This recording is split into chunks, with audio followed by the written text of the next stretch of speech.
Hey SEC family, thank you for joining me today for another video devotion. Do you know that all around us are people with low self-esteem? Everybody has insecurities. Studies have shown that the younger you were when you first experienced rejection, the more serious it is in your life. Jesus affirmed the people around him.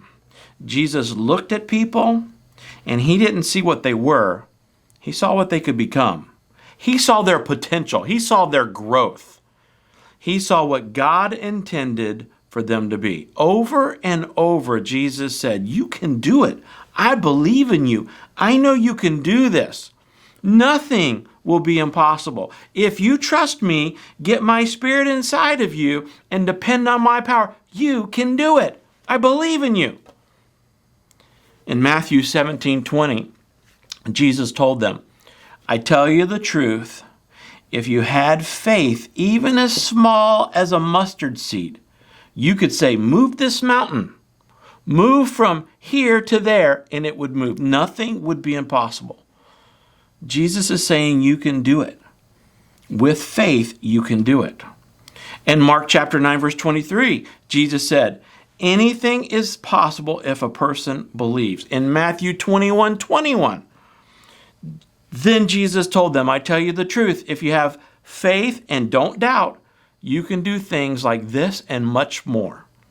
In fact, this is one of the most amazing verses, is what he says in John 14:12. "I tell you the truth, anyone who believes in me will do the same works I've done, and even greater works, because I am going to be with the Father." How is that possible? Here's how it's possible. When Jesus was here physically, in a body, he could only be in one place at one time.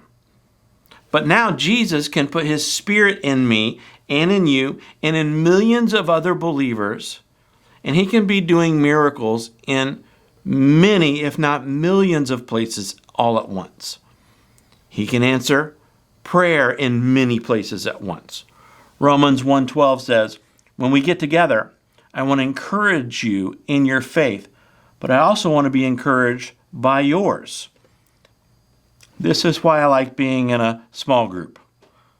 Sometimes you have a really tough week and you get to the finish line and the faith has been kicked out of you. You're just dead tired and you're doubting and you're down and maybe even depressed and discouraged. And he says, when you're down, the other people in your group will have faith for you. And then later, when they're getting the faith knocked out of them, you can have faith for them. We help each other out. We don't just believe in God. The Bible says if you're going to be a believer, that means to not only believe in Jesus, but believe in each other too. And that's what the church is for. We believe in each other, and we help each other through tough times. Times like we're going through now. We are a family. And the Bible says we are to show love to each other. Sometimes we need to stop judging people for how far they have to go and instead celebrate how far they've come. Man, he's got a long way to go, people say. Yeah, but look how far he's already come. Hebrews 10:24 says, "Let us think of ways to motivate one another to acts of love and good works." So let me ask you a question. Who do you need to motivate this week? How can you celebrate how far someone's come this week? Who do you need to encourage or speak life into? And how can you show someone love through your words and through your actions? Thanks for joining me today. I want you to know I love you and I'm praying for you. Hope you have a great week. God bless.